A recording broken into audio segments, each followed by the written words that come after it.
So what we have this morning is a wonderful panel of experts in twice exceptional learning.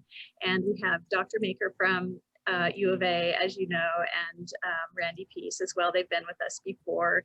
And so they are joined today by Harry O'Kelly and Rachel O'Kelly and Jordan O'Kelly from the O'Kelly Lab. And in a moment, I'm going to let them explain a little bit more about that lab. But this is a group of experts in twice exceptional learning. And so we will be able to gain so much insight and wisdom from these people today. So I'm going to let June go ahead and start with your work in a description of your work with the O'Kelly Lab and twice exceptional learning. So June, would you go ahead and sure, share with us? So one of the things that I said when I first started working in this field, which was in 1976. So as you all may imagine, I was only about 10 years old. So anyway, my first book on the topic was 1976. And what I kept saying to people at that time, I still say, twice exceptional people are just extreme examples of all of the rest of us. All of us have strengths and weaknesses. But for people who are labeled as twice exceptional, those differences are much more extreme than they are for the rest of us. And I'll take myself as an example. My sister sent me some things that she had been going through at our home in Kentucky. And I realized that my early profile in high school, when I didn't take the SAT, I took the ACT. So if you look at my profile on the ACT, in the language area, I was at the 98.6 percentile. Not bad, right? Okay. In math, I was at the 85th percentile. So 98.8 versus 85. Well, for me, that pattern has continued. I'm not very good in math. I mean, I'm decent. But for writing, I'm kind of out there. Okay, so again, I think it's really important for us to look at those differences as simply strengths and challenges, or strengths and weaknesses, however you want to say it. And what it seems to me gets a person labeled as twice exceptional is if that disability or weakness interferes with the expression of the abilities or the talents. If it doesn't have that interference, then maybe it's not appropriate to label a person. I think that's up to the school districts and whether or not somebody can get services. Anyway, so last but not least, Randy and I have been for many years. Most of you all know we've been working together since about 1992. and really gaining a lot from that collaboration. And what we've been saying to people that's very important to us is that I don't know why my screen keeps doing such weird things. I should never download a new version before a meeting. I did it last night. Everything will be fine. And I just stopped the share, so it may have done something. That might have been what?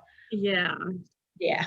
Anyway, last thing I wanted to say is that we've been focusing on strength-based learning. because we believe that strength-based learning is really a key for all kids, not just those who are labeled. But what we're going to talk about now are the kids who have the people who have strengths that are extremely high and weaknesses that interfere with the expression of those strengths in an educational setting. So that's really all I wanted to say, other than I've been trying to put my prism up here on the screen, and it hasn't allowed me to put it behind me. So anyway, if Randy has it, Randy, would you put it back on behind you if you have the prism? I will look. Okay. All right. If it doesn't have to be, I don't have to talk about it.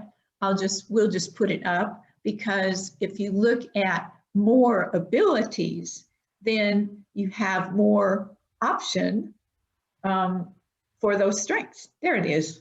There's the prism. Okay. Anyway, that's all I want to say at the moment, except that when I was inducted into the Twice Exceptional Hall of Fame at Bridges Academy, I invited Randy to go with me to get the award, which was great because we've been working together for such a long time. And while we were there, Randy happened to sit by Harry O'Kelly. And so that just started this great back and forth. We also met Jordan at that meeting, and just were really excited about this connection, and we've continued that connection. And Jordan is going to be part of our global cooperative synergy group, along with the O'Kelly Lab. So that's just a little introduction. Well, thank you. And what I'd like to do now is have Harry, if you and Rachel and Jordan would take a few minutes and tell us a little bit about yourself and how the O'Kelly Lab came to be. Hi, thanks again. And thank you so much, Dr. Baker. That was wonderful. I'm always taking notes and learning, and you're so informative and wonderful, and you are an expert. And I was very fortunate to sit at the right spot at that table, I have to say. You never know how those things are going to change your life. The O'Kelly Lab is basically just a collaborative of our family. And it's basically us embracing twice exceptionality or neurodiversity. And the way that we did that was just to create a support system within our family and follow the strengths. A lot of what I use is out of the, let's see, I think it's the DIR model. I always get the acronyms wrong, but it's the floor time model where you follow the child's lead. Excuse me, because when I came into parenting, I was first exposed to floor time because my children were diagnosed with autism. So I came into the 2E model through the autistic lens, and then later looked at them through the gifted lens and found 2E. So that's how we found that. And we decided that, you know, other families could use supports, and we would be ambassadors in a sense and advocate for twice exceptionality and twice exceptional education. So how do you do that just being a mom with students? So they are experts because they're 2E. And so we just created what we called, actually, I was doing a lot of research and going to a lot of conferences, and a psychologist at one of these conferences basically said, you know what, you have your own lab. You should just start your own lab. And I was like, that's crazy. I'm a mom, you know, I'm a sandwich maker. I'm a chauffeur. I'm not a professor or anything. And he goes, no, but you've done so much. You are so interested. You're so curious.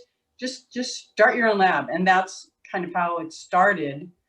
I believe it was in 2014 or 16, you know, somewhere in there is when we started, and we then became the O'Kelly Lab. And that came out of just trying stuff. Jordan had a lot of different ideas that were strengths that I didn't realize were strengths at that point. I just thought, oh, he's a little inventor. And then Rachel started showing her strengths, and there really wasn't an environment to support that. And so we created that, and then basically branched out and started doing that within our school environment and our community. And I'll let you, Jordan, if you want to just say something about what the O'Kelly Lab is for you and Rachel. Can you hear me all right? Or do we have to fiddle with the sound? No, we can hear you just fine, Jordan. Thank you.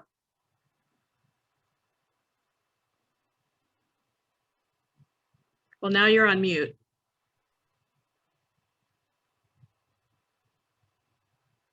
All right, wait, There we go.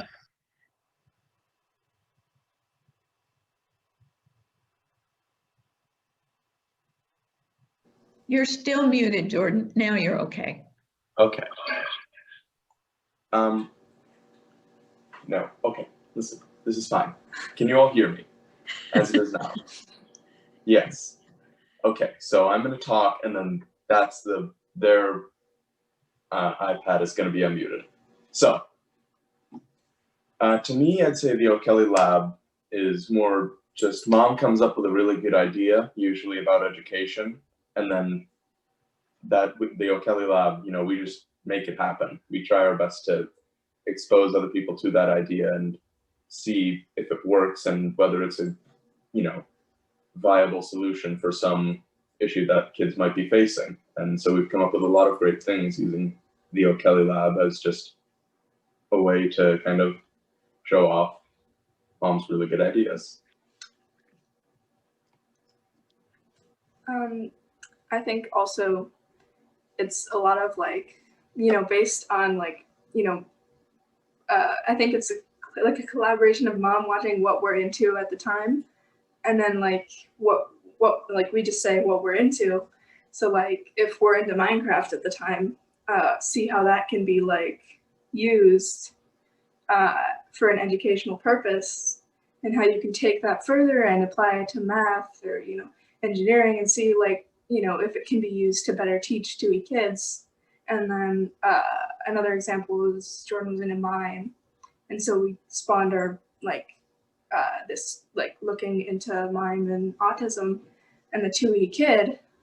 And yeah, so like just like what we're into, and then just taking that and seeing where we can go with it educationally to like engage other students who are into those same things.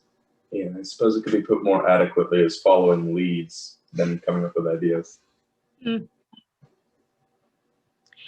So Jordan and Rachel, would you share with us your educational career to date, and how that's gone? Sure, do you want to go first? You can go first. All right, I'll go first. So educational career, I started out, we'll start with elementary school because kindergarten and stuff, while that is very interesting. Yeah, let's start with kindergarten. I believe I went to West Hollywood for kindergarten. Your first school? Yes. Yes, West Hollywood. So I went to kindergarten, and that's when I came up with my behavior chart, is because in kindergarten, there was, you know, the stoplight chart where it's like if you're behaving well, then your little clip with your name on it goes on the green, and if you're behaving poorly, then it goes on the yellow or red. And that was just a negative reinforcement system that I found was very harmful in kindergarten. I saw that, and I saw kids crying, and I knew that that was just not the right way to go about teaching kids how to behave. So I came up with my own solution, the first invention of the O'Kelly Lab, I suppose, which is my all positive behavior chart, which is basically just a grid with keys and stuff. And then when you behave well, you get to put a sticker on a point on that grid. And then every 10 points, you get a reward. And so you do that 10 times. And then after that, I went on to elementary school where I wrote my first book and got into Minecraft. And that was Wait, the two big. you first you took that. That's kind of where I came in. He had this idea. He refused to be on this behavior chart, and so what I did was, the parent part was, I saw that he was motivated by not being on this negative chart. He thought it was negative, and he said he wanted to be on an all positive. I had no idea that there was such a thing as all positive, but I took it into his teacher, and she let him get off of that chart and get onto his own chart. And then the following year, where I stepped in, was in first grade. I asked if his teacher would implement that in his classroom, which she did. So that's basically the way we kind of work. The child will come up with an idea or want to make a change in their education or in something that's different than what the education system is doing. And as a parent advocate, I will come in and kind of try to make that happen. So in that case, we were able to enroll the teacher. She was wonderful. We enrolled the teacher in using his chart.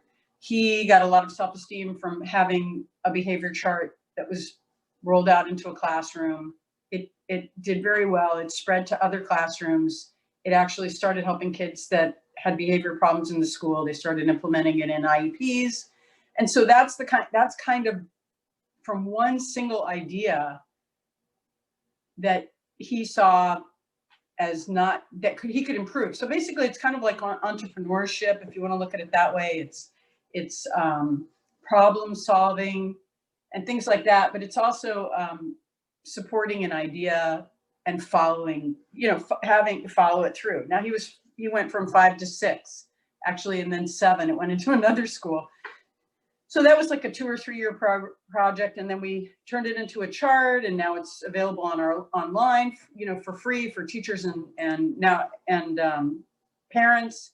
And we're making it into an app that will help adults, individuals on the spectrum, in the workforce and in school, to help build their goals. So it's just like an example of one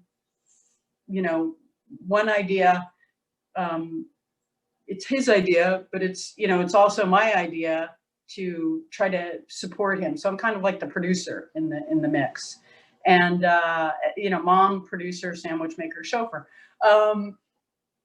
So that's kind of how we work. Right now we're focusing on a project that started from Jordan having an idea about mimes. He was looking at mimes online, and he wrote a short. He was in a program at school, and he had to write a short, and he wanted to write the story about a mime and a man fighting over the emotions of a woman. And being a mom with a child that couldn't read social cues, I thought, wow, I need to support him so that he doesn't have a fail. And I just happened to remember a mother talking about her husband being a mime. So I enrolled this guy to come over that we didn't know at that point. It was kind of awkward and weird, but it was just one of those things where you're a desperate mom. Like, I don't want him to fail this, and basically that started I think we're going on 6 years, and we've just finally produced our first Mime is Therapy Mime breaks. So we're not as, it took us a while, but the Mime and I and Jordan and our whole family, the O'Kelly Lab, we've been invited to a conference in Canada a couple of years ago where we opened that festival. And so that was empowering, from just taking an idea, and the Mime won an award for that. And also we were invited to speak at the Social Thinking Conference. So this is kind of crazy because, I'm not an educator, and to go into that education world and kind of speak as an expert, but not an expert, it's a fine line for us as me as a mom and us as a lab, basically. So that's what we're kind of dealing with. So I'm taking up all the time. Let me let Rachel talk about something. You want to talk about one of your ideas that you're working on at the O'Kelly Lab? Maybe Rachel's hangout. Oh, well, Educational career was the education. question. Oh, I'm getting a little too excited, sorry. Mom. So basically, to wrap up my answer, I went to elementary school, and then I went to Bridges because elementary school, I realized middle school wouldn't be right for me. And then at Bridges, I found, you know, my people. I was so happy. And then I realized I could go deeper in my education in 8th grade. And I started studying to go to this program called the Early Entrance Program at Cal State LA, which is basically where you go to college 4 years early. And I figured I would be getting into it at the end of 9th grade, but I ended up moving fast enough that I could get into it at the end of 8th grade, and bada bing, bada boom. There was a summer, some exams, namely the SAT, and an interview, and then now I'm here. And what are you studying? Majoring in physics and soon to be majoring in journalism as well. That's wonderful. I was just wondering if perhaps Jordan could talk a little bit about Bridges, because I'm not sure everybody knows about Bridges, either Jordan or Harry or Rachel, either one, so that you all know what they're talking about. So explain Bridges with the twice exceptional model, different, you know, like it's different than. So Bridges was like my sanctuary after 5th grade. 5th grade was a particularly rough year for me. And I went to Bridges in 6th grade. And basically what Bridges is it takes all the, you know, the stress and busy work and just general negativity that comes from a public school or like a district school.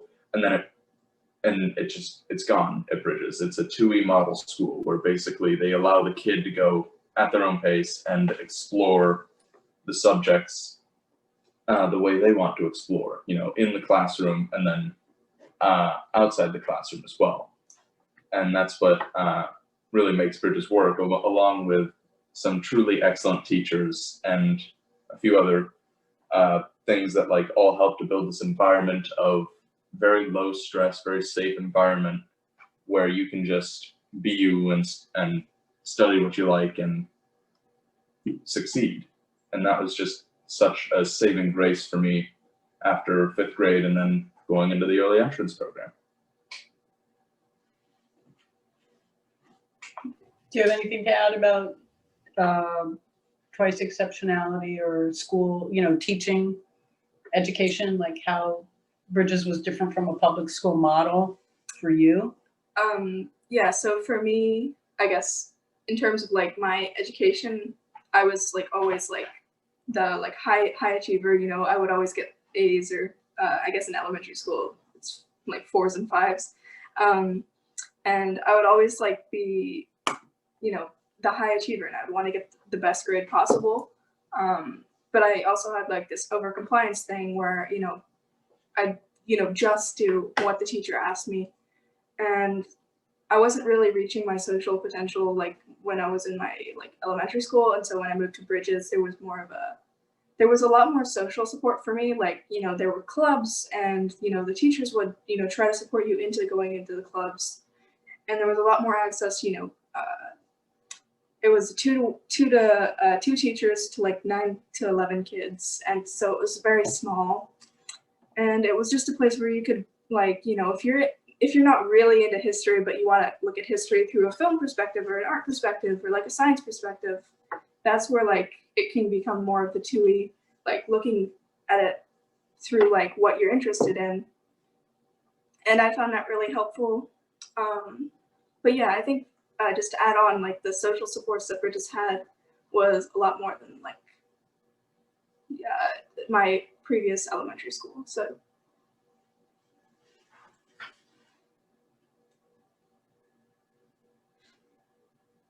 You want to say anything, Mom? Well, I just wondered if there was any particular question about there. It's just experience. I mean, as a parent, if I'm looking at it through the parent lens, you know, it was very frustrating to be in a one size fits all. We're in the 2nd largest school district, and you know, as Dr. Maker talked about, you know, it's not really the labeling, but unfortunately, in order to get services, we were labeled. in the autistic world as a twice exceptional student. And so the disability was showing up for both our kids first. And so there was the label versus the strengths. So, but unfortunately, then they fall into Rachel and Jordan are different because they're boys and girls, and boys show up differently with autism than girls. So that puts the mom usually in the crazy mom syndrome. Oh, she's just crazy. She's just a crazy, and they would say nice things. I seriously thought I should change my name to reports instead of O'Kelly, because every report that I ever read in IEPs were always mom reports. And I was like, mom reports, is that my last name now? It's like mom reports. And so even though mom was paying for all of these amazing assessments so that she wouldn't go into an IEP as crazy mom, all these IEPs always read a mom report. So it was very interesting and traumatizing for myself and the whole family. But Rachel then, being a girl and being very compliant, even though she had autism and was a twice exceptional student, fell between the cracks. She became one of these children that you call the fall between the cracks kids, because she was smart enough to get straight A's. And so educators just went, oh, she's fine. She's great. She's quiet. She's compliant. She does everything we say, but she was really under the radar and kind of faking her way through, because there was a lot of sensory issues that were impeding her ability to really reach her potential. So she was getting the highest grade maybe in the class, but she wasn't reaching her highest grade. And it was very frustrating. So what I think is going from the public school where they don't identify gifted until second grade here. I don't know what happens if you're able to identify a gifted child in kindergarten in your school district, but that seemed crazy to me as a parent, because I kept thinking they seem so smart, but you're putting them in the autistic pile or putting them with an aide, but there seems to be something else, and that was challenging for me to deal with, not having an education degree. I had I have an AA degree in education and psychology, but that wasn't, I'm not a doctor in education, and I can't walk into a room or an IEP and say, look, guys, you're missing something. So I think that twice exceptionality is really difficult in order to get the services they need. And I think gifted students need services too. Social anxiety, there's a lot of services that they need that are just, teachers aren't even looking at, mostly because they're not educated to look that way. They don't have time. And then they're being pressured so much in just getting that grade that they're not really creating the individual's, true passions and learning. Go ahead, Kimry. Go ahead, Kimry. I have a question for both, all three of you, but I was really thinking Rachel and Jordan might have some answers, or I would at least like to hear your perception. I come to this discussion with a little background. I won't call it baggage, but it's certainly background in that I too have a learning disability. While I may not be 2E, I am certainly on the learning disability side of it. And meanwhile, I've always felt very comfortable saying that, which is why I'm saying it to all of you, because I want to show that it's completely part of who I am. And I feel comfortable just saying it to everybody. And people are always surprised when I say that. They just seem to sort of be taken aback. And I'm very proud of what I've accomplished as a person who has a learning disability. But I find that when I work with other people, I will include my own son in that there seems to be an ego problem or something where they don't seem to want to own it. And then by not owning it, they don't seem to be able to address it and move past it. And I'm wondering, because I'm so impressed with each of you, what is it in your own makeup that allows you to be sort of like, yeah, I have a disability and I don't mind telling you about it. And I don't mind addressing it. So I'm just curious what your thoughts are on that. That I think is absolutely credit to mom here. Because I don't think you're like born with a disability and then also born with a trait that's like, oh yeah, I can talk about this. I think that is entirely based on the environments that you're exposed to throughout your whole child and adulthood. And I think that mom has created a very safe environment and worked so hard to make sure that we can talk about our disabilities and they're being addressed and we're getting the right education. And then Bridges as well is another place where it's like everyone has, something. There's a reason that people go to Bridges, that every single person goes to Bridges. So, both of those create really safe environments to, accept yourself.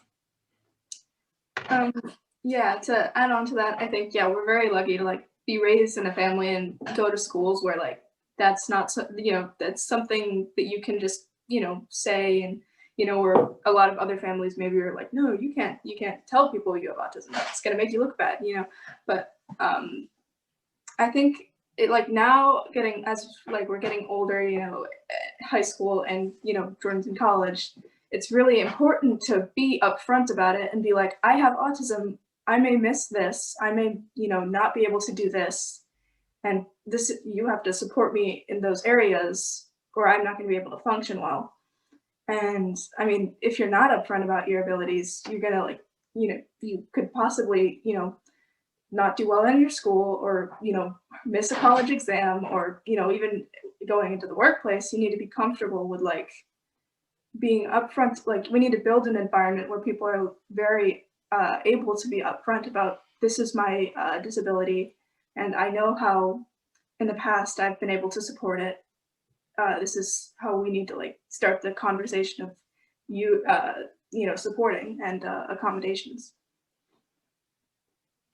I'd just like to add something to that, and we can go back to Rachel, but it's basically, it's about Randy and his classroom.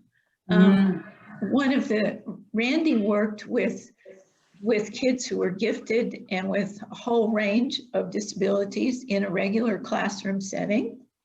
And one of the things that was most outstanding to me in our recent work together was there was a boy in his classroom who the teacher said, he doesn't do anything, he just sits there and doodles. Oh, wow. So he came to class as a doodler. And so Randy thought, well, he's been doing this for quite a while. So he asked him to tell him about the doodles. And what happened was this boy told him exactly what he had been telling the children for the last hour or so. So it was this boy's way of taking notes and keeping and putting all of what had been going on into perspective. So I think that whole idea of asking the child, asking the teenager, how can I help you? What would be the best way to go about this? What are you feeling? So that you don't expect that you, as the teacher or the parent, knows everything. We don't. But we need, and if we ask the person, we can get a whole lot, we can go a lot farther. There was something that Rachel said that I wrote down for myself to remember, and that is the idea that the transition between maybe high school and college is a very important time for not just 2E, but maybe all gifted people, but maybe all students, period, but specifically might be critical for 2E people to learn to communicate effectively about themselves with an outside audience. Because it's one thing to be at a school like Bridges, where people get who you are, and they have the skills to support you, but then you're going into maybe working in a business, or you're going to college, and the ability to articulate what you need to support yourself may be one of the most critical skills we could try to build in our high school students, maybe starting in middle school for all gifted, but obviously maybe even more critical for 2Es. Is that what I heard from Rachel? I think I want her to talk about, we had a conversation last night, but that is something that we're focusing a lot on at the O'Kelly Lab, is I really think that that transition piece is so important. So we're looking at that. We're looking at everything instead of what do you want to be, and what do you want to go into? I mean, there's so much now that the girls are just starting high school. So there's all these college lectures that they're going to, and, they're pushing in a lot of the transition, but the transition of transitioning is really important. The flexibility, the being able to assess, what's going on in a situation. And, so we're looking at just transitioning also. And one of the things, I mean, of course, we've lived in a world where we're always talking about services and IEPs, and then there's 504 plans. And really the 504, the word accommodations are huge. We found for our family, accommodations are big. And a lot of the accommodations that Jordan needed in high school, he couldn't get in high school actually, but he could get in college. And so if you have enough of the tools and skills to support yourself in a college environment might be more appropriate. And you might be able to access that education better in that environment, so that it's not just creating the safe environment, it's creating the right environment. So I like, Jordan came up with something called PIPS. It was just crazy that he came up with that, but I like his PIPS. And we were talking last night about how PIPS really goes into the workplace. It goes into your life. That acronym of what is it? Pacing, influence, purpose, and supports. So his PIPS model really, we're talking now about, creating something where it moves like your action plan. When you leave high school or go into college, or leave college and you go into the workplace, you really need an action plan for Twice Exceptional, which is, it is your 504 plan, where you go into your employer's office and you explain, what the setting is that you need to work in. And so instead of just doing that after college, we do want to, I agree with you, we want to implement that even before high school. We want to start thinking of transitions, in middle school and what you need. And they certainly had that from a Twice Exceptional model because they were so aware of their strengths and their weaknesses. But with Rachel in particular, we had a conversation about communication. So I wanted her to talk about the 3 different ways of communicating that she came up with, she realized. Yeah, so yesterday, because I'm a person who does a lot better like through text than like verbally speaking, and so it's, I feel like I can organize myself better when I'm typing something out. So I for the O'Kelly Lab, I'm doing like the emailing part of it rather than like, going out and being the spokesperson, I guess. But she found during COVID that her strengths of communicating in a classroom, even though she's a straight A student in a classroom, last year, she realized that she's really reaching her potential more because during COVID, she's texting more. So that was like a fascinating realization for her to have that we talked about. And I think that's what you then take away from, not just COVID, but you realize that about yourself in this situation and you take it into the rest of your life. So having that conversation with not just the teacher, but the future employer or the future relationship. Yeah, so like, I think with distance learning, it's like a good time to like evaluate how you learn best as the student point of view, because some kids are really struggling during distance learning and some kids are really, you know, thriving, and that there's a lot of like different factors. But like for me, I think I see a lot more participation in class because there's the opportunity where you don't have the anxiety of having to, you know, raise your hand and like talk to the whole class. It's like you can put your thoughts into like a chat room, or you can be separated into a breakout room, and then you know, you feel a little more comfortable, because I think it just builds a little bit of a safer environment where you're not being like, it's like instead of like the whole like class watching you, it's like you can type and have your voice heard in a different way. And I think that was like really helpful for a lot of kids that I'm seeing in my school now. And then also I've seen kids who are thinking, I communicate better, like similar to me, I communicate better through like texting apps or Discord or emailing, and it's been really helpful to build like supports that way through like through the online way. We have to find new ways to like build support systems of study groups and supporting ourselves with our peers. Discord, the app, for the record. Yes. Do you want to explain that with social, like how that supported you socially? And because what I'm finding as a parent, just my parent 2 cents, you know, I'm not really as involved anymore. They're really doing more peer learning. The Discord is really amazing for, I mean, it's great because they have to reach out and use this, and it's been wonderful for us because they can do studying together. And so that transition again from having a mom tell you what to do, or, you know, like it's really going more into the peers with the age that they're at, you know, 14, 15.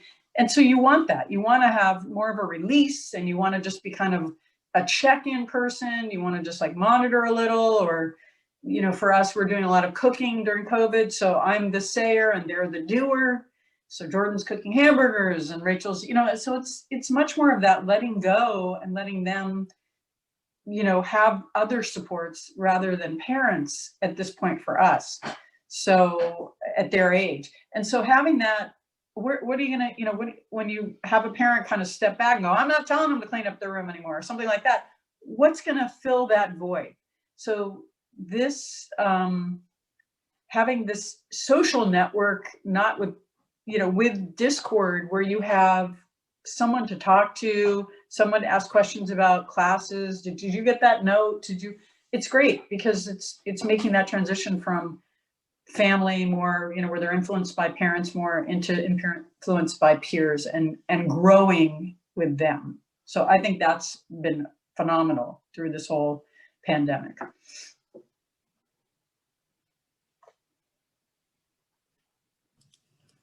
What other questions do you have? I'm speaking to the coordinators for our guests.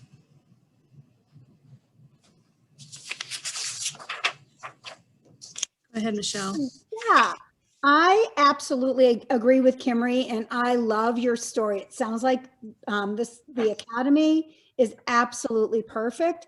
Unfortunately, in my world, I do work within the constraints of a public school system. Oh.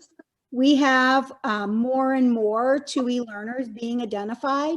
And although my gifted resource teachers are marvelous at advocating for them and helping to support them and advocating for themselves, classroom teachers aren't as necessarily as informed. So, right.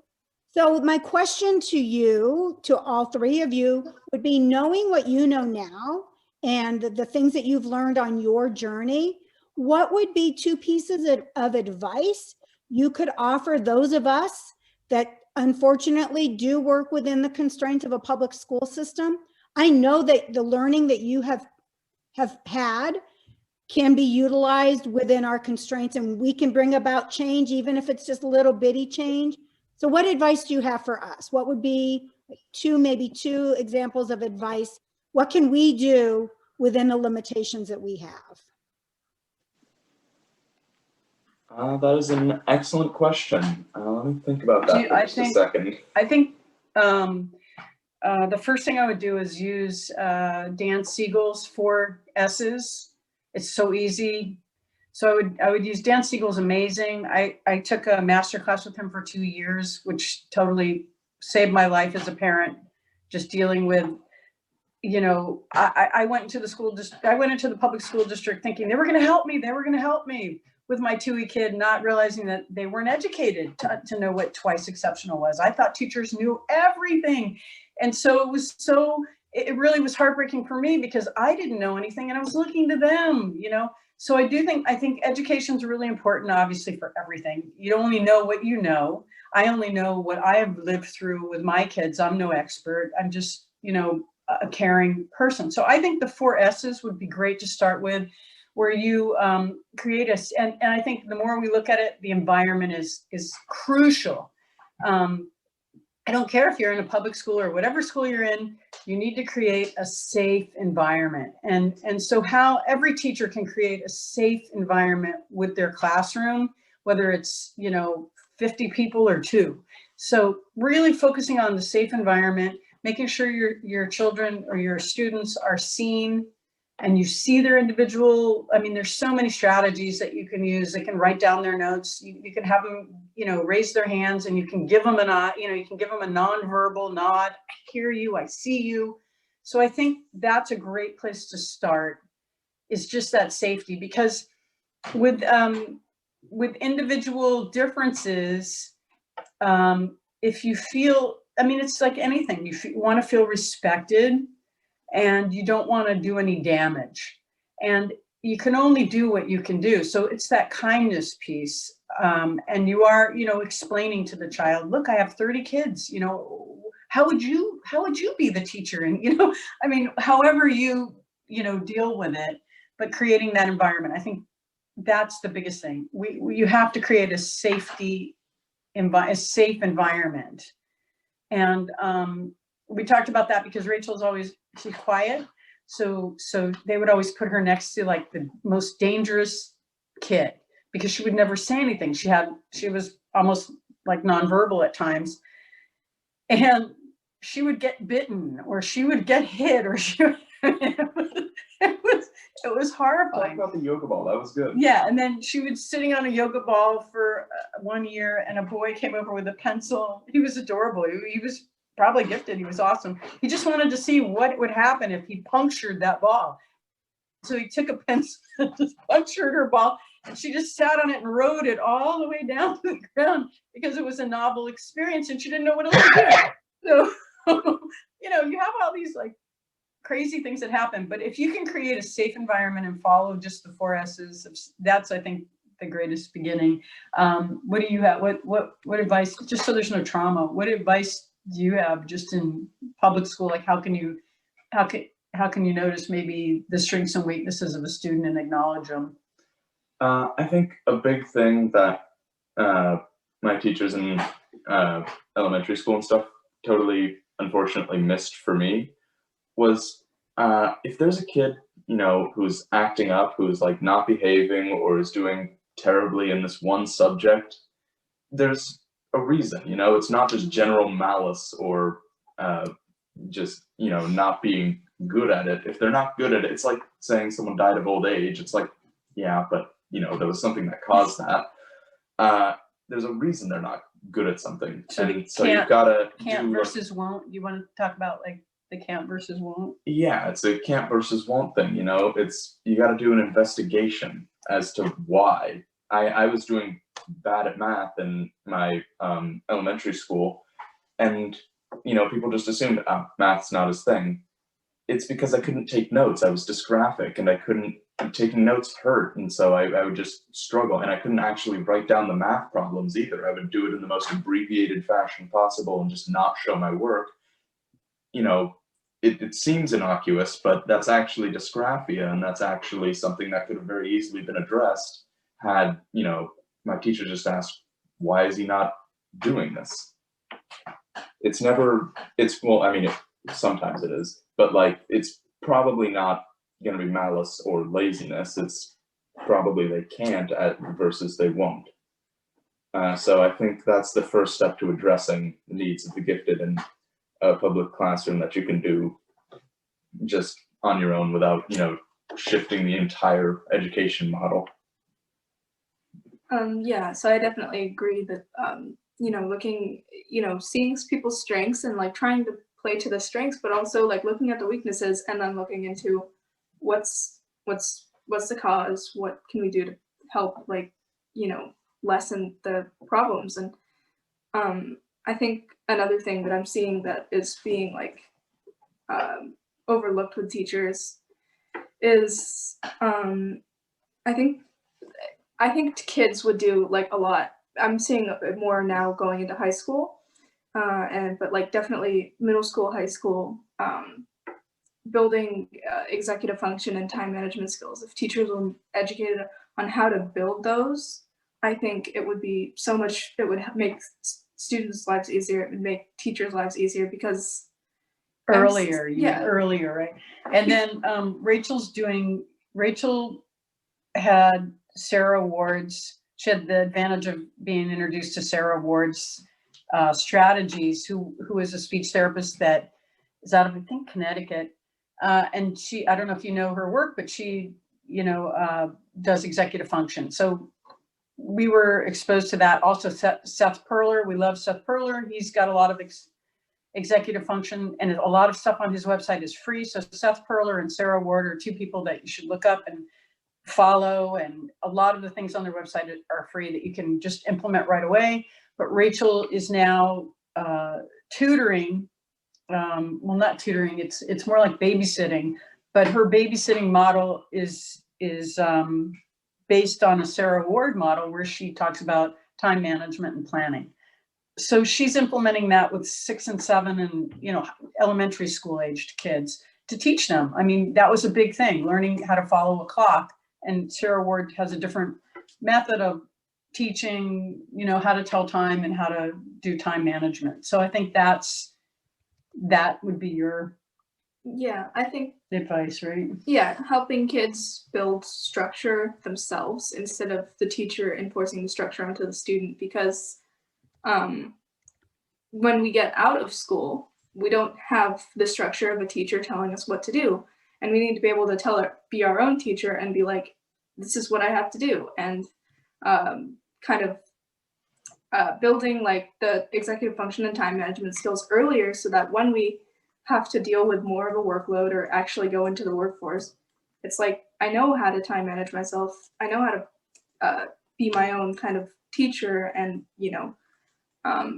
tell myself what I need to do. And so I think that's just really important, is, building structure that they can know how to build their own structure outside of school. I mean, is Randy on? I would love to hear Randy's point of view of teaching and executive function. Like, what does he think about that? Hello, everyone. It's been a very interesting conversation. I'll just start with a little bit about how I came into all this. And this was years ago. I've been teaching since the 80s, as in 1980. And so it's been a long road in some ways, but really quite an experience, especially when it comes to 2E. When you think about where we came from in the 80s, we didn't know a lot. In fact, autism wasn't even mentioned. My first experience with even hearing about an autistic child in around 89. And that was not much information for us. I think when Dr. Maker, June, arrived at my district and school, and I became part of her team, and this is an important part about being a gifted and talented coordinator or a curriculum specialist, and the opportunities that you have to influence the classroom teacher. I was a class teacher. And so Mary Vuk, who was a great friend and also an advocate of 2E, said to me in the very beginning of one of my teaching years, right after Dr. Maker joined us, she says, this year you're having a student who is considered twice exceptional. what's that? You know, I hadn't even heard of it. And so she explained, and we started to investigate more about that. And I became trained, and I learned a lot about gifted and talented, but I also learned about different disabilities and so on. And I had actually started out looking at working in special, at that time we called it special education. And so I was actually taking courses at that time in that area. Again, TUE wasn't even mentioned. So when we encountered our really first twice exceptional student, it was at first overwhelming, but all of these ideas that you're bringing up, environment, for instance, is really, really important. And I think it's one of the simple things that a teacher in the classroom can do to make this happen. This is simple. Eventually, I became a gifted coordinator and then a curriculum specialist, and had my own school in that area, TUSD, here in Tucson.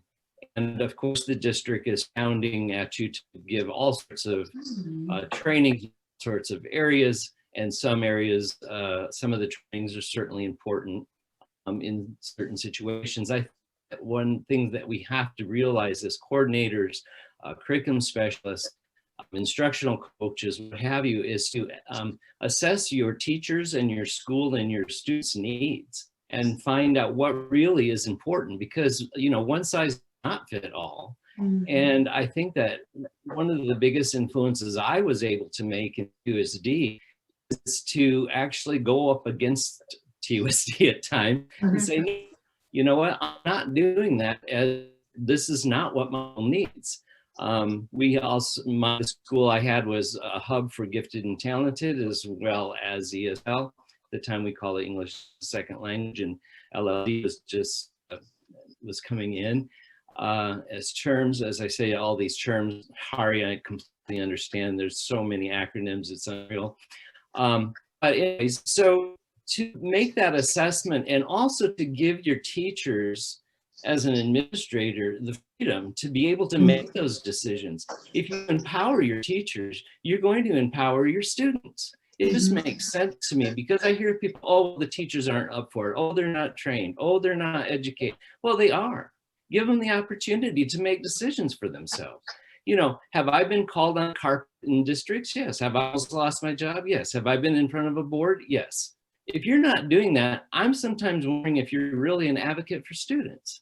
I mean, you get in trouble sometimes. That's the consequence. But you have to also be ready with solid research, reasons why you're doing that, and, you know, and experience. Often that would happen, and I would get frustrated and get upset, and I would say sometimes things I probably shouldn't have. And I've been pulled out of a 300-person meeting, curriculum meeting in TUSD, and told to get mouth closed, and then told by the assistant superintendent of TUSD, yes, you are correct, but don't say that here. No, that doesn't happen with me. I don't know how I even survived years in public school, but I did. And the thing is, I think it's important that we become advocate for students. 2E, 1E, whatever. Kids are kids. That's how I see it. And I think that the learning environment is probably one of the biggest, easiest key ideas that you can begin training teachers with. Empower them, though. Let them make their own decisions. I know we get all sorts of things from the top. Oh, you have to do this, this, this, and this. Your curriculum is scheduled. You've got to, you have a curriculum calendar. You have, you got to make these objectives this week. Be willing to go up against it. And whether you're a gifted teacher, a teacher for the gift, whether you're a coordinator or you're a regular classroom teacher, you have to sometimes break the rules. That's my message. Thanks. Thank you. I think that was great. It was great. Yeah.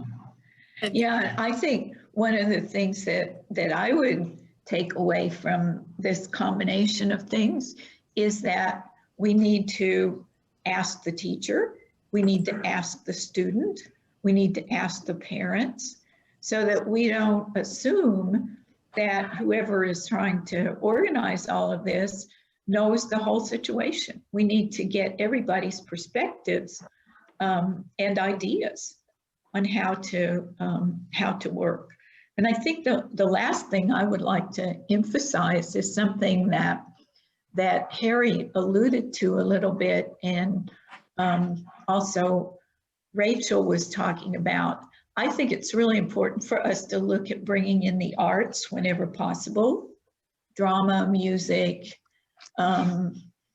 mime, all kinds of other areas that help the kids to learn and to acquire the skills that they need, and not beating them up with the academic stuff. We had a whole lot of success at a number of schools by bringing in the arts. And that's why we have this PRISM model that has all of the arts in it. Just two examples. Kimberly was talking about her learning disability. Well, I never really thought that she had one when she was in our master's degree program. I saw her as a gifted artist and a gifted teacher. That's what we were talking about. And I never saw that other side. Now, there is another teacher that I work with whose learning disability is much more pronounced, but music, she can tell me, she can sing to me a song that her father sung to her at age 3 and remember all of the words, but not remember that she was supposed to call me on a particular day.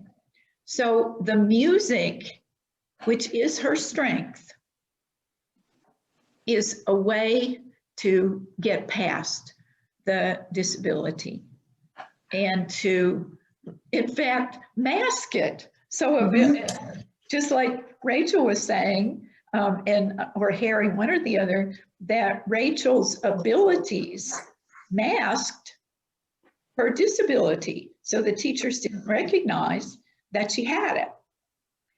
So anyway, I know I'm going over here, so I'm just going to stop. But I think that it's been a really, really great discussion. And I'm glad you all were okay with us recording it, because we're going to figure out a way to put it on our website. Well, thank you. It's really been wonderful seeing everyone. Excuse me, seeing Jordan and Rachel and Har. Actually, Rachel, this is the first time I've met you. I met Jordan at the 2E when he was promoting his book. How is that going? He has a great book. Actually, I read it to my students. Thank you for doing that. Good. He came out with a second book that he created a fundraiser for. That we took the first book that was his short stories, and we then found a way to get mentors to come in and help him edit it into a monologue book so that students could perform it. And then we performed it, and we filmed it. Rachel's one of the producers on the documentary, actually. So she's gone through the whole producer, what's the word? She's just produced this documentary. So we're finishing that, and we're hoping to get that out. So it'll show, how you would follow a twice exceptional student doing that. And so we thought it was interesting. So we're doing that. So we have that documentary coming out, and we're working on the Mime is Therapy match mime breaks, because we thought with distant learning, people need movement breaks. And so these are imagination sensory breaks. Awesome. Great. Thanks. So the book keeps going, basically. Good. Excellent. Jordan, do you want to just remind? Oh, I'm sorry, Marianne. I was just going to say, Jordan, do you just want to remind everybody what your books are about? Especially the first one. Basically a comedic embellished diary about the most bizarre and funny things that have happened to my family, and then I adapted that into the monologue show to get the second book, and that's my book. Okay, great. Just wanted to, there's some who haven't seen it, so. Do It's we have still any other? available, Jordan? Hmm? Is it still available to Sure purchase is. online? Amazon, yeah. O'Kelly Okay, Legendary we'll have Legends to- of Legend, Yeah, we'll have, or How I Got Out of Homework in 4th grade. right. No, it's great. We'll have to put a link up for it. So Yeah. Yes. I'll put that up in the chat in just a moment. Does anybody have any questions, final questions they'd like to ask, or any comments? Go ahead, Amanda. Hi, I kind of wear two hats. I'm a gifted teacher, and I also happen to have a son who is 2E. He's a 10-year-old who will be going to middle school next year, and I also have 5th grade gifted students. My son happens to have ADHD, so a lot of planning and organization is something that he lacks right now. He's still working on it. Because you guys said it's so important to have transitions. And my students, I have a large group of 5th grade students, and then I have my son, and just any advice to advocate for yourself and to know what to do as they transition to middle school, because that's going to be completely different, where they have multiple classes, multiple things to keep organized and stay focused, and any kind of advice as a teacher, as a mom, just to help them along without giving them, this is what you have to do. Like I love it how you said, ask them how they could do it. And I'm just wondering if there's anything else I can do to help support my students and my son. I think that's you, because you're more the executive function with making that transition from 1 or 2 classes to 5. Well, actually, I thought I could add something really quick. And remember we mentioned Discord earlier? The software, it's an instant messaging thing. It's fantastic. Get your kid to have their foot in the door, Discord-wise, because there's no greater resource than friends who can keep track of things when you can't. I found myself in my 1st and 2nd semesters frequently just going on Discord. Hey, are there any assignments that I don't know about that I just forgot about that you guys know of? Oh yeah, there's this. Great, glad I asked, because if I hadn't had a way to communicate with you guys, that would have just gone. Right. Yeah. So that support through Discord, creating that support with peers. Yeah, I think just providing the opportunity to build like a community of just the students, and because I'm in a public arts high school now, and they're so focused on building the community. It's like, and that's just been really helpful, because I'm seeing like the different schools that I've been at and how they've like emphasized and prioritized community. And it was so important for them, especially now. It's like, how do you build a community when you're like all at home on a computer? And, just really prioritizing it so much that even during distance learning, they're going to find a way to still help us support and build that. And so, yeah, through Discords, I think just letting, if the teacher wants to let the students be comfortable with working with each other. And then there was one other thing that I thought would be very helpful. It's like lost my mind. You may even want to incentivize or do something, and maybe just appoint a resident homework person, because they're all taking the same classes. And in my 1st semester at the early entrance program, we all took the same classes. And a great resource was, there's basically a Discord server for the year. And on that Discord server, there's a bunch of channels for different things. Someone just got their own channel to post all the assignments that were assigned, just here's what's assigned for math. Here's what's assigned for English, blah, blah, blah, blah, blah.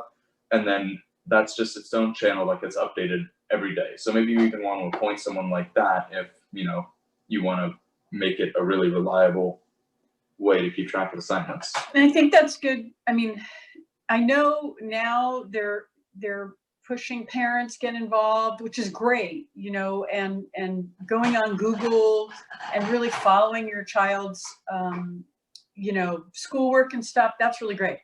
Personally, I'm not that parent. I'm not technologically, you know, I'm very challenged technologically. So honestly, I don't do it. My husband does it, but it's like not necessarily for every family. So this is another option instead of pushing. I mean, the parents should be pushed in. You should, you know, have a say. You should be responsible for your children. Clearly, I have the O'Kelly Lab. I'm, you know, a responsible parent. But they're all they're all tech savvy. So the sooner you can transition them into that peer support of having a bigger network to find, you know, what they need, the better off they're going to be in life. I think it's like throw the net out there. Don't make the parent the only one. Like let them have more support, more resources. So if they don't feel safe, maybe going to their parent, maybe they have a friend, maybe they have a different friend. You know, it's like there's more options. So it's just it takes a village. It goes back to that. It takes a village. Yeah. So another thing is that just one of my teachers does that I think is just great is she has people do like she assigns like a note taker for the week, but it's anyone who volunteers. That's great. And it's not forced. It's not not gonna force like Jordan who has dysgraphia to do the notes. It's someone who wants to volunteer and do it. And they'll just take notes for the week. Like I've done it a couple times, and then you know and we post them, and then other students can go back and look at them, and they can see, oh, this is something I missed, and oh, I would have failed this thing if I didn't see that. And it's just so helpful because you can like if they're taking notes for each other, and then you know and I think that's an awesome way to not. It's like you don't need an IEP, you don't need to identify a child. For someone like Rachel who has auditory processing issues during, you know, lectures, or Jordan who has dysgraphia, holy cow, to have a note taker in middle school, that would have changed their lives. Jordan literally radically accelerated, skipped high school completely. He wasn't able to get note taking as an accommodation in high school anywhere. He could get it in college. So I mean, there's just an accommodation that everybody could benefit from, that you're putting in. It doesn't cost anything. It empowers a child to take the notes and learn more. I mean, it's great. It's great learning, and it's easy, and it doesn't cost anything. And then good idea. Good idea. I like that. Yeah, that teacher is great. She does innovating. She's awesome. Based on the community and like building a place where students really feel like they can participate. And so, you know, the wrong answer is fine. And so she'll emphasize, this person answered it wrong, but I love how they answered it because it used a lot of different things. And so she'll go over like, okay, this is the right way to do it, but like, do it this way and see how it happened. Like this is also a great way to do it because you're learning other things, even if you're not getting the correct answer. And so like emphasizing being wrong is totally fine. And then another thing I think is making kids, because I think this is something I lacked, is just making kids aware of the fact that they can have supports. Because there are so many kids that I've been talking to and I'm like, why don't you talk to your counselor? And they're like, I have a counselor? And I'm like, how did you not know that? You know, that's so important. And, you know, just making kids aware that they can access supports and talking to their teachers about supports, I think is so important because kids don't know that they can do that. Thank you for the question. That was great.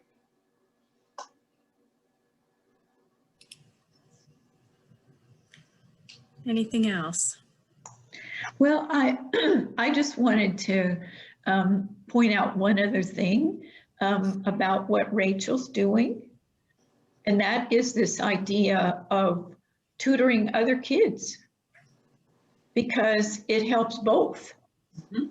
It helps, my mother, who was a teacher, always said, I learn more by teaching something than by just, you know, quote, learning it. So it helps the teacher, but then she has similar characteristics, but is closer to the age level of this group of students that she's working with.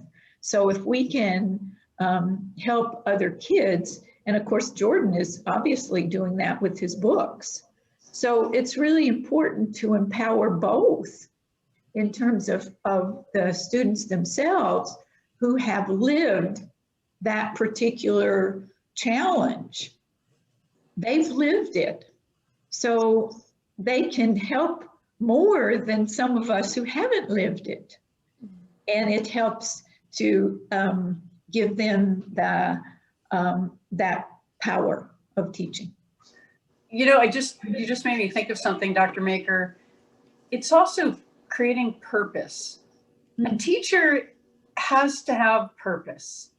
And I think that when a school district takes the purpose of teaching away from a teacher, you're kind of, you know, taking so much out of that individual and your psychology. I mean, you have to really feel, I mean, you go into that field because you're raising the child up, you know, in education, you're helping them to rise up, and that's a purpose. And so it's like nursing, you know, when you go into nursing, you have a purpose, you want to heal or help. And so that's a very big part of it. And in what Rachel's doing with her Rachel's Hangout is she's creating, you know, she's communicating with other kids that are lonely. She's also teaching them, you know, she's doing play dates, but it's with social and time management. So there's, you know, and that like you said, it develops hers. And Jordan's actually doing more with, not with his books right now, but with 2E Like Me. So 2E Like Me was, both of these two projects came out of while we were in the pandemic, because there's a lot of anxiety. And we found that by having purpose and feeling purposeful, you can really embrace that anxiety. And so if you can, it's just, it goes back to like when you're in a classroom and you have that kid that's misbehaving and the teacher goes, I want to make you in charge of the chalk or the, you know, the erasers or the books. You know, you give them that purpose in the classroom and it gives them something to do. So Rachel started Rachel's Hangout, where she's, you know, working on helping executive function and planning. And Jordan started with 2E Like Me, just because he was frustrated where he couldn't at that point do in-person tutoring, and he was tutoring dysgraphic math. He was doing tutoring for kids in math that were dysgraphic, like he was. So he was working with the tools that he found that just basically changed his life. So the first episode of 2E Like Me focused on using the iPad, the iPencil, and an app called Good Notes. So if you guys haven't seen that, tell everybody that you know that has a kid with dysgraphia that's having trouble with math to look at those tools. It's great. And we're working on more. Jordan's got like probably 10 more of those little tips that he's going to do. But being in college, it's kind of, you know, takes a lot of his time. We're getting there. And those things are available on the website, right? On your website? Yes. 2E Like Me is on YouTube. Great. It's on the website. Oh, it's on YouTube? Okay. I think it's on both, but Yeah. I just wanted to point out that I think Rachel gave an answer that connects to Michelle's original question, in that she was saying, well, I'm going to paraphrase Rachel. You can correct me, but whenever I teach, I always tell kids, guessing is good. Like, get outside your box, stop worrying about whether there's a right answer, right? But Michelle was saying, what are tiny tweaks we could do? Guessing is good whether you're 2E or not. Like, that's a good learning process. And being comfortable being wrong in front of other people is good for you whether you're 2E or not. And so that could be something that within all public schools, we could all be encouraging. It helps all children, not just gifted children, not just special ed children, but it helps all learners. And so I think that Rachel answered Michelle's question. I just wanted to highlight that. That's all. I think that's a really good point from a parent perspective. Both Rachel and Jordan are very literal thinkers. And so a lot of, you know, literal thinkers, you know, going into the 2E or having literal thinking, a big part of they get a lot out of, I think, trying to be right or knowing what's right.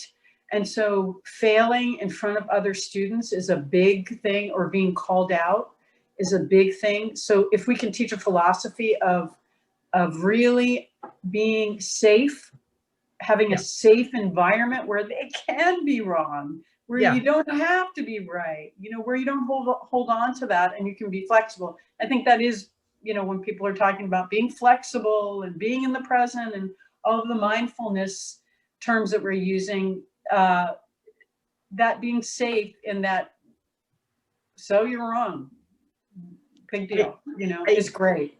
I'm remembering, I just have to relate this because Marianne's always encouraging us to like little teacher tips.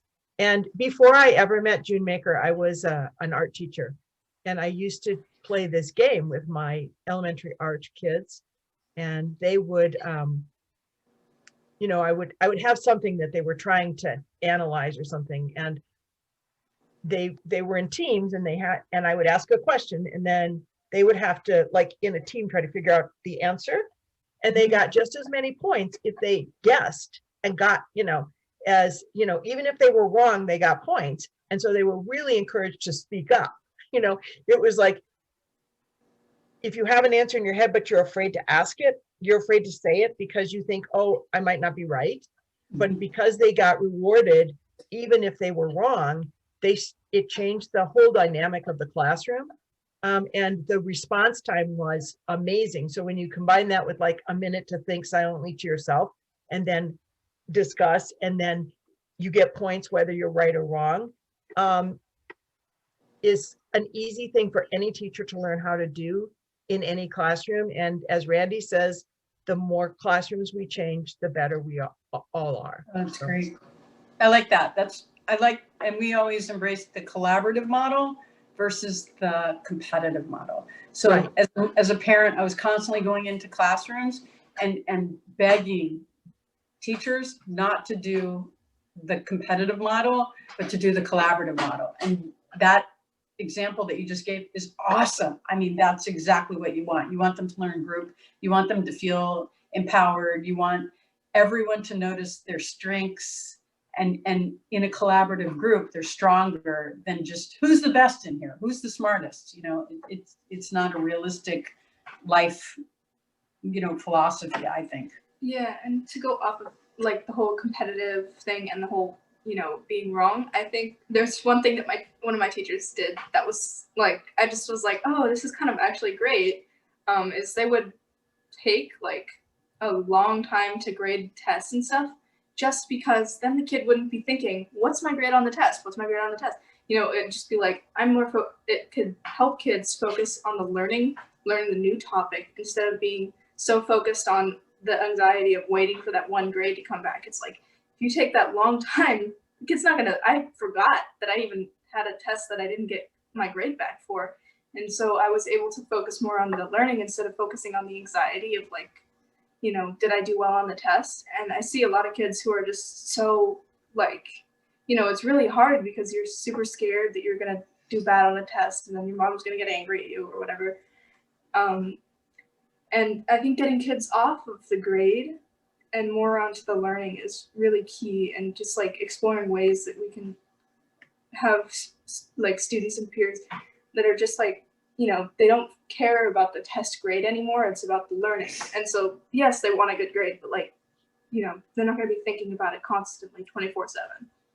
And I think in the gifted profile, you see a lot of that anxiety. I know in the last school that Rachel was at, they didn't create that environment or that safe environment or that community that she's in. So, and that's different too. She was at like a STEM school before, and now she's in an arts. So they're 2E students in both of these schools, but the way they're treated, it's like there's more of a competitive model in the STEM, and there's more of a collaborative in the art school. So they're both twice exceptional students, but the level of anxiety peer to peer where kids are worried about the grades is completely different in these two different models. So you're going from like the nerd environment, let's say, and the artist environment. So that philosophy of the environment, not just in the classroom, is also part of that anxiety that rolls over. And I'm sure that goes into different fields too, as well. An artist is not going to live their lifestyle the same as someone that's an engineer or a doctor, the intensity of it, or the focus or the competitiveness.